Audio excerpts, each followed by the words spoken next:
Whew, one more tick. Let's go. We are drowning currently. Where am I?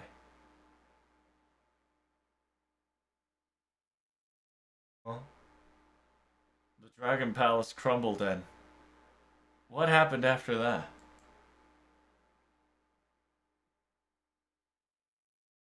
Huh? Something shiny. What was that?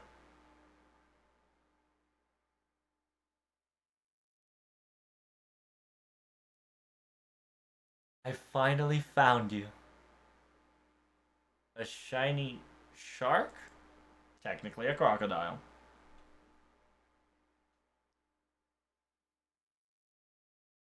I am the one that is bestowed upon by the great sea god himself.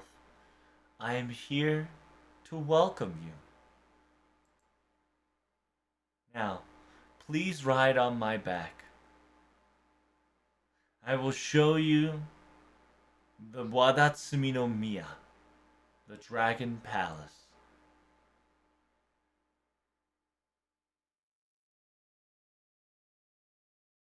Hey, can you just leave me alone? Huh? Isora? So, this must be just a memory sequence. A memory of Azumi Isora's. Isora, you've already been hurt enough. If you were to return by my side, you would be comfortably, happily ever after, relaxed. After all, the ages of the gods is soon to be at an end. There is no reason for any of us to stay in the land or surface side any longer. After all, the Unasaka, the bridge between sea and land, has been closed permanently.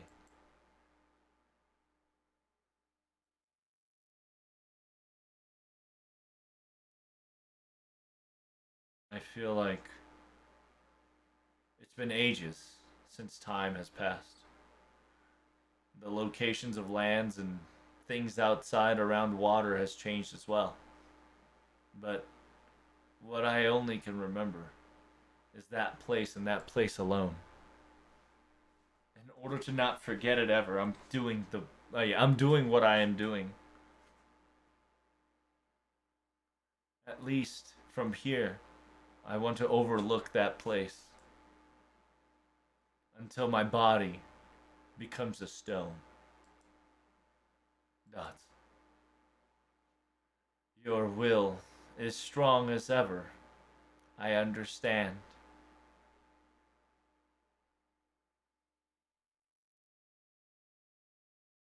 From here on out, there will be a time, perhaps 1,000, no, tens of thousands of nights will occur, bypass and all. There will be a person that will require these jewels later in the fold. So I will give these to you as in charge. Isora, I believe you can reconnect the Unasaka, the water realm, once more. I was not able to do it. Wait, is this Toyotama-hime? Because Toyotama-hime tried to became a essentially like an envoy for both land and sea, right? But the problem is before Toyotama-hime was able to bore a child, his husband, which is Jimu, right? Looked at looked at her making like pop out a baby, but um, essentially she became a shark, which in technicality some of them is depicted as alligator. Um,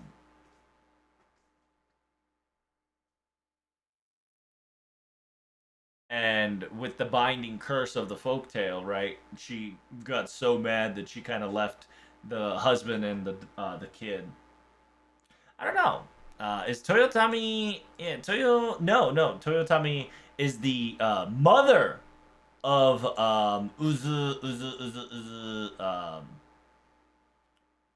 Ugaya Fukiyazu. That's right. Ugaya Fukiyazu and Tamayori made Jimu. That's what it is. Yeah, yeah. So essentially, Toyotama-hime and Yamasachi-hiko made Ugaya Fukiyazu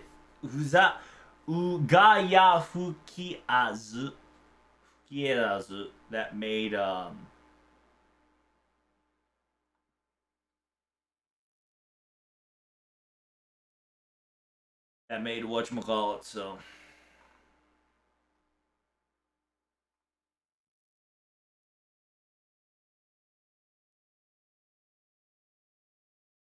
So this must be the pass of Azumi no Isora. Well, well. The sheer fact that you're doing the little look-see action, that's kind of invasion of privacy, you know? Are you doing this to everybody every time? Mr. Smartphone? Ah, please, remember.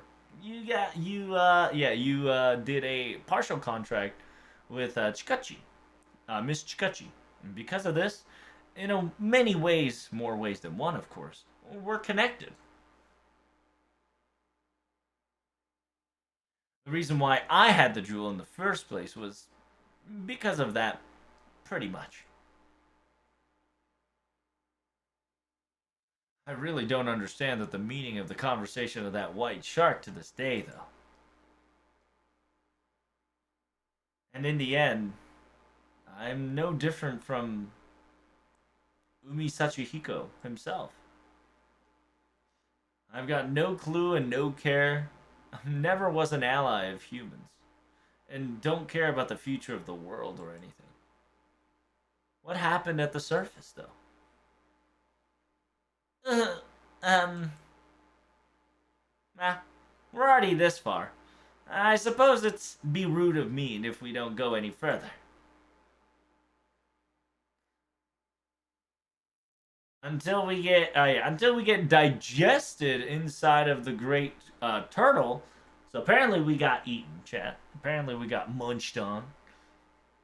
Yeah, until we get dissolved inside of the great turtle, perhaps you can listen to a story.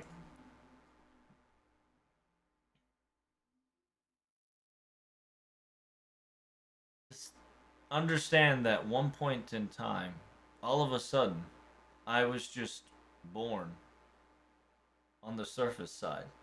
I fell to Earth. I have no memory. Don't know who I am. Zero clue. The person who picked me up from that was a child. A young child called Yuta. Hey, do you truly not remember anything?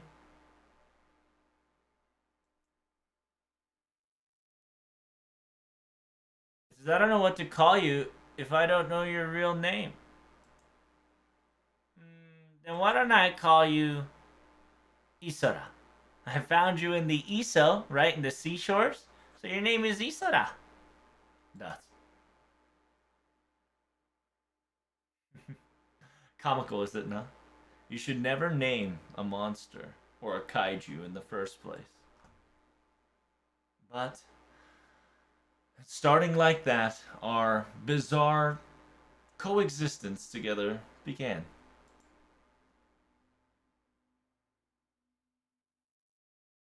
I've learned many things from Yuta, you see. How to be a good fisherman, or how to start a fire. And about this entire world from its knowledge, of course. There was a large war, and an abundant, way too many abundant of people have died. And on top of that, it included her tribes and her family blood relations. Apparently, Yuta's clan was a special bunch that was supposed to perform miraculous miracles and rituals.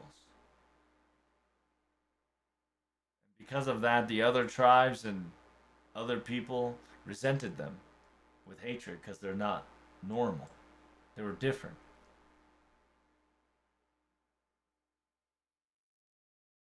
So if they know, if they were to know that there were survivors, the treatment that she would get was tremendously horrendous. It was so bad that sometimes, even if you make a house, they get burned on the spot. So we were both living in caves secretly and hiding from all. And then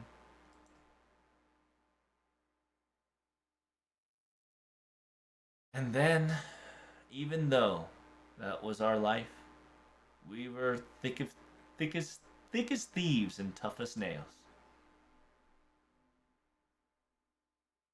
Even though there was no food for any of us to feel full whatsoever, we would always share 50-50. And we would laugh at nothing, fight for nothing, and in the end, at night, we both stared at the stars.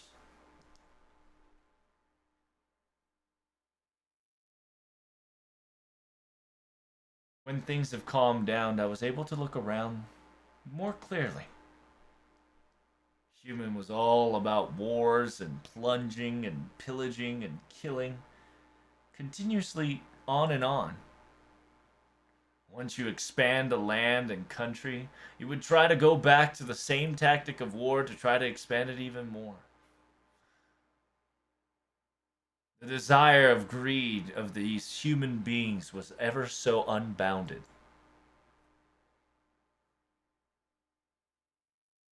Someone like me who had no clue trying to survive, what I've learned was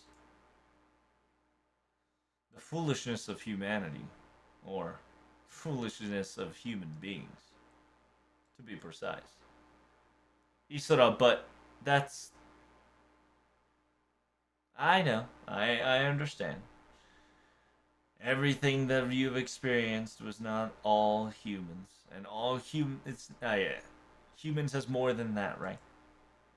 Well, just bear me a little bit more longer. I won't take too much time.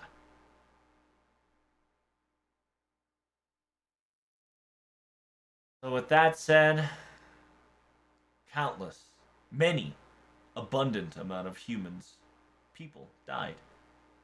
It's just to the point that the corpses and bodies are rolled over that you stopped counting because it was so often. So, let me ask you this. What happens to the humans that die? Do you know? Of course, it might be a little different from the modern time of sort, but you gotta understand that those lives that were wasted on this earth, that was left in this realm, these feelings of regrets and suffering, yep, those not good things were still lingering around the surface side.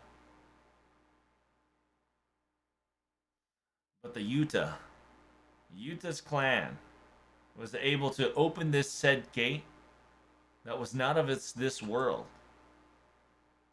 and was able to send grudges to other places and whatnot. Their job was to kind of do things like that. But those people no longer exist. And so things that were bad just kind of started to linger, even overflow every time a dead corpse showed up on the surface end. Those grudges and feelings have all amalgamated, gathered into a very sturdy clump, and in the very end, it became the calamity monster that you've now know. Wait, are you talking about that giant turtle? It had no enemies, no allies. It moved like the storm itself. Once they found something, it would attack the villages, and it would assault, kill, murder, and assimilate. The more it kills, the bigger it got. But that couldn't be helped. After all, it only knew how to live like that. And it just worked on its instinct. And then at one point and at one time, somebody spouts some nonsense. Let's make that girl shoo away the monster, they said. Of course, we all ran. But they were desperate too. And unfortunately, I was the first one to get caught. When that happened, my face, you see, it got brutalized. But don't have to worry about that. But I, now being hostage, Yuta was being forced to open this said gate. To be honest, I really wish that she would just run away and abandon me.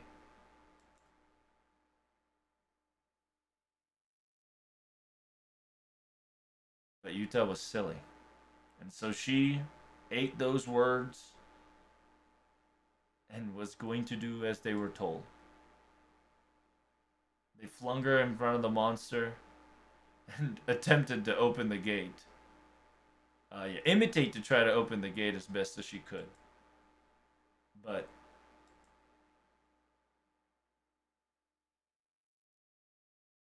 what opened was a gate that didn't connect to anywhere.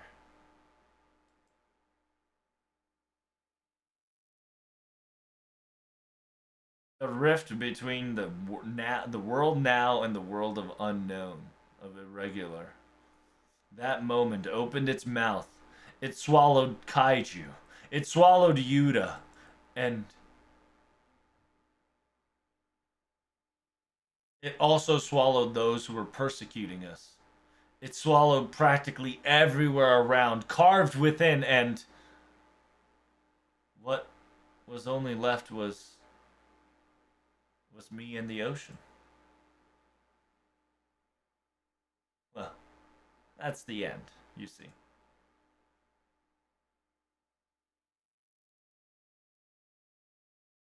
That's that's the end of my tale. After all, there's no reason to talk about it anymore. There's nothing really valuable in the end.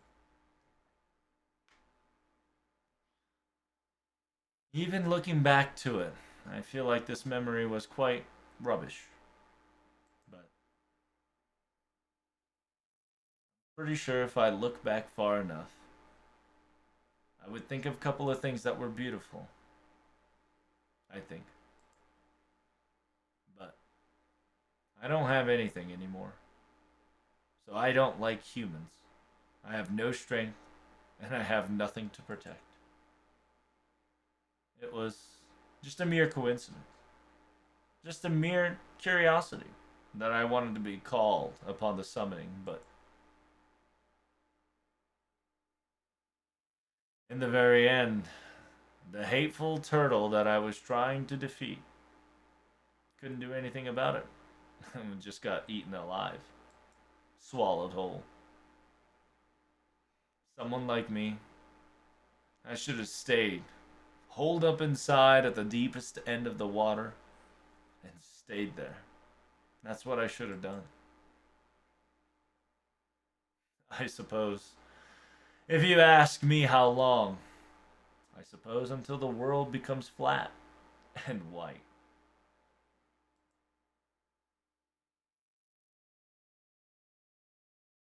Who is, yeah. Who gave you permission To crawl like a worm! So no pokodokoe ga! Chika-chan, Chika-chan, calm down, calm down. Oh, Chika-chan, Hibika-chan. Oh, I see. It seems that you've all arrived. Hello. It truly is quite the customer we have today. Unfortunately, we are at the deepest end of the sea. There's no preparation that I can give you snacks for. Sorry. Maybe perhaps bite on that rock over there? Little chompies? That! The way you talk! I don't know what on earth are you trying to pull, whether it's a cat or a tanuki. You're always, aloofy and, aloofy and mischievous. Mr. Isara. Hmm? What is it, Hibiki-san? You can't say that being alone is good. Please don't say such sad things. Dots. Because if you don't know, Hibiki was by herself for quite the millennia in a dark room in a labyrinth where she had no way to escape. So her saying "don't say that," being alone is what I want, is not good. Don't say such sad things. Hits the feels. It says me too. Until I met Chika-chan, I had no clue of this world. Because I heard the world was quite vast, kind people, and beautiful things, amazing features and backgrounds and sceneries. But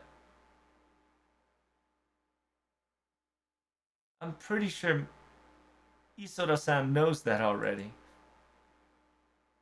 So I gotta ask, why? By the way, this OST is so fucking good. It gets used in the Guda Guda My Room best OST. It's so calming and smooth. You're right. The world is not always pitiful and disgusting. As there is pitiful things, beautiful things arrive. But because there are beautiful things, pitiful things also arrive.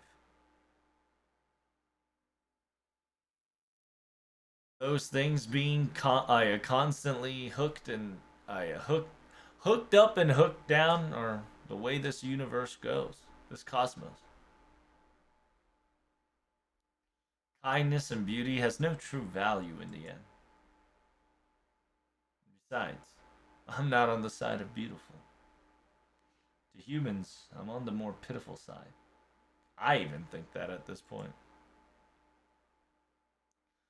I'm supposed to be a god, a divinity, a thing that should not be connected with anything or anyone.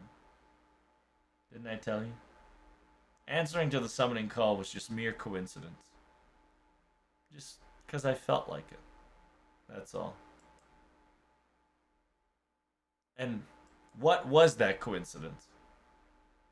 Dot. It's a very important thing, so please, say it out loud. I suppose you're right.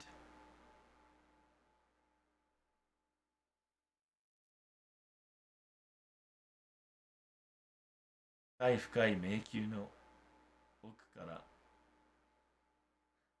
says the story about a child taking out the stars from the very depth of the labyrinth so far, far away.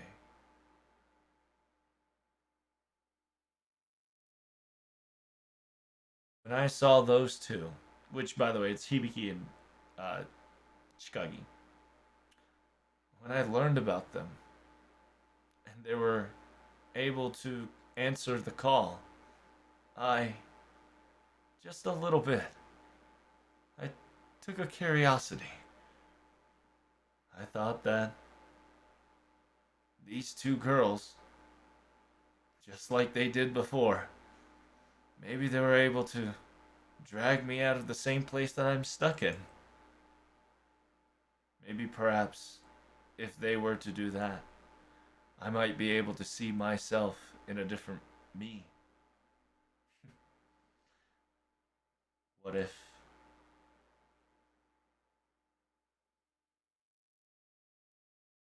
I can become just a light that can shine away, that's not valued as beautiful or pitiful? Just like those starry skies that you can't see from here. Nah, no, forget what I said. It's just wavering of thoughts and mind. Nothing more.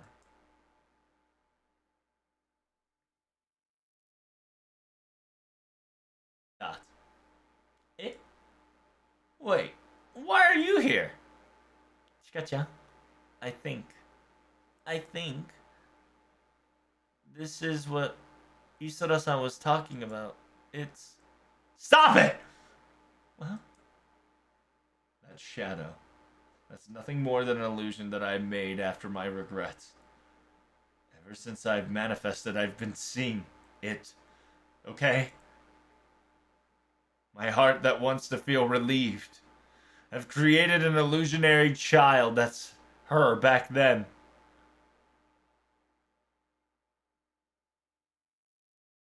It's just me that needs to move on ahead. Move forward. That's just me messing with myself in the end, that's all. But in the end, I can't do anything about myself. I don't even have the courage to move even a step forward. So it's constantly grudging at me, staring, hating. It's just a bad illusion that don't go away, that's all. This child? Illusion? Are you sure? Hey, it's the Castella we gave her! Hey, that's, Hey, that's the Castella you had from that time? You were holding it on? Never eaten a bite, huh? Why are you busting that out and... Nuts.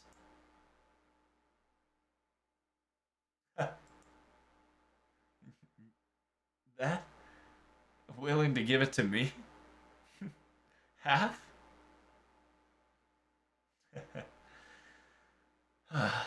You're right. You're always right. We were always like this, weren't we?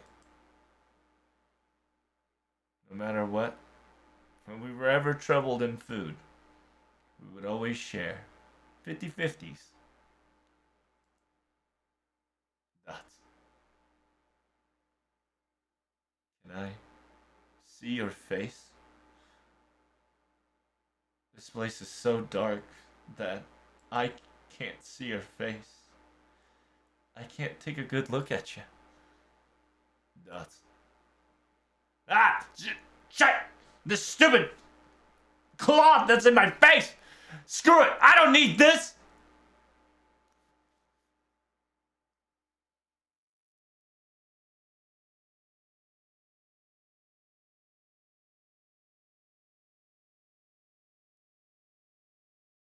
What's happening? Whoa. Isara-san. Your face, it's... There's light shining from your face.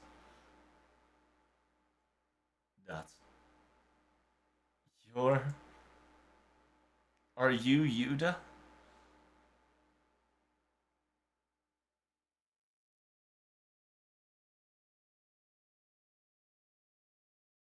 Ah. Isara. You were always so bright, weren't you?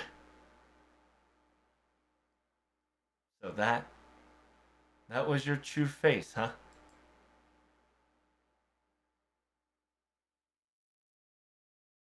Why did he get censored? No, that's actually his real face. That's the thing, right? Because he is a god, and he's kind of the god that you can't just see in front of the face. And he's essentially an envoy that, in his terminology, it's pitiful. But the reason why it's pitiful is because you can't really stare at his face because it doesn't exist. It's just a beam of fucking light. And Azumi no Isora is, he's an emissary. Yeah, he was also the foundation for the Hachiman cult.